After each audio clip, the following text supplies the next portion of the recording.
We have some pretty significant contract signings to discuss here today, including Jacob Trouba signing a long-term deal with the New York Rangers and 2019 fourth overall pick Bowen Byram signing his entry-level contract. We'll get into all the details coming up next.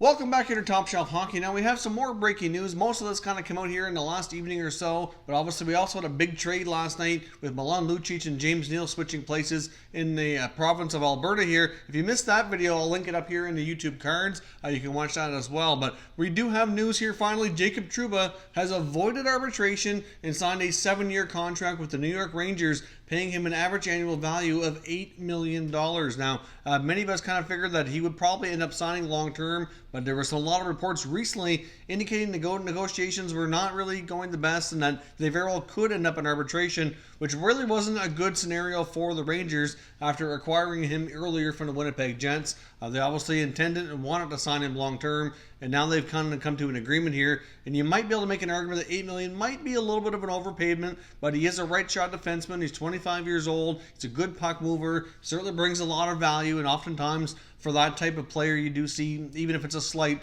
overpayment. I honestly thought he'd be somewhere around $7.5 million. So in my opinion, they did pay a little more than I was expecting, but it's not overly drastic more. But the Rangers do have themselves now in a little bit of a salary cap predicament. They certainly need to shed salary that we've discussed before, but now they're officially over the cap by a little bit, which they're allowed to be. They can go over by 10% during the offseason, but they still have some other guys to sign, like Buchnevich and D'Angelo and a few others. So they certainly will have to make some moves here soon enough to shed some other salary. So we'll be staying tuned to see what other moves they make here. Now, this Trouba contract is very much front-loaded. I'll put up a graphic here on the screen so you can kind of see the breakdown. But in the first few years, he gets paid a big chunk of this money. Now, obviously, 7 years, $8 million per year adds up to $56 million.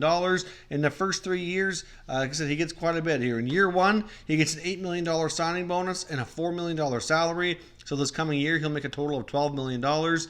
Next year, in year two, he'll get an $8 million signing bonus and a $2 million salary for another 10. And then in year three, he gets a $6 million signing bonus and a $2 million salary. So that adds up to $30 million paid out of this contract in the first 3 years, leaving only $26 million over the final 4 years. So it was very much front-loaded here. So obviously a lot of these teams with the bigger markets and the deeper pockets like New York and Toronto and the other bigger places certainly seem to be really taking advantage of this signing bonus option that unfortunately a lot of the smaller market teams might struggle to do. And I wouldn't be surprised if that's something that's discussed here in the next CBA as well. But either way, this is a decent contract for Trouba and the Rangers. Like I said, it's important they lock him up long-term, and he will be a good fit there, hopefully for many years to come. So, of course, as always, I want to know your thoughts and comments on this contract here down in the comment section. Let me know what you think. This is probably going to set the tone for some other RFA defensemen out there, like a Charlie McAvoy or a Zach Werenski, who are still searching for their new deals. I'm not sure they're at the level here of Trouba to get paid as much as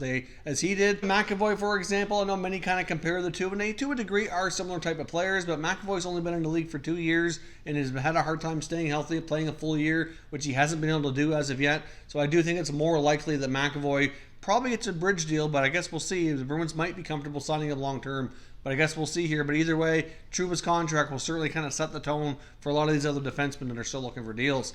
Now, as I mentioned as well, the Colorado Avalanche have signed the fourth overall pick in the 2019 draft, defenseman Bowen Byron, who they drafted from the WHL's Vancouver Giants, to his entry-level contract. Obviously, it's important to get him signed. Not really sure what's going to happen with him this coming year. More than likely plays in junior. Obviously, they're going to have a full season of Cale Makar. They should be able to get Connor Timmins in the lineup this year after being out all of last year. So I don't think the Avalanche are going to want to go too young, too quick here. I don't think they're going to want to have too many rookie defensemen all at one time.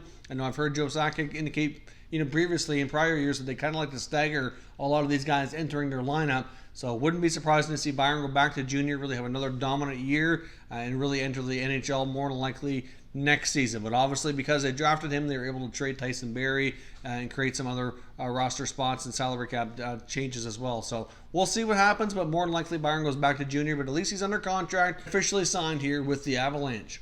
We also seen the Montreal Canadiens sign restricted free agent forward Charles Hudon to a one-year contract at $800K. It's a one-way deal as well. Now, of course, many of us thought that Hudon might be on the move or find himself with a new home this coming year. I was a little bit surprised in the way they gave him his qualifying offer, but obviously they decided to go ahead and do that.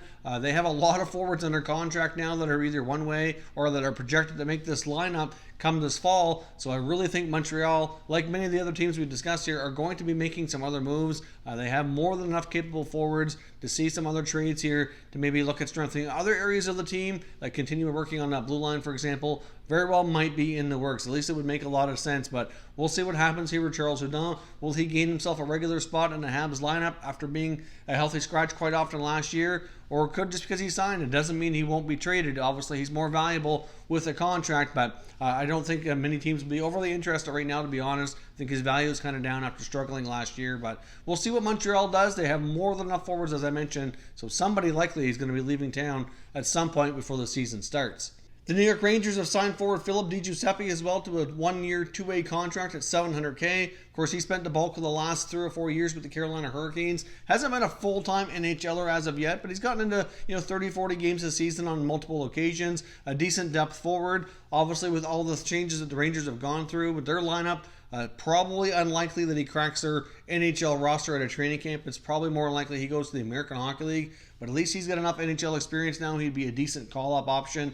But as we've said here with the Trouba signing, the Rangers do have some salary cap things that they need to work out now. They're over the cap. They still have some other players to sign, and they have more than enough capable players. So they very well could unload some players via trade as well.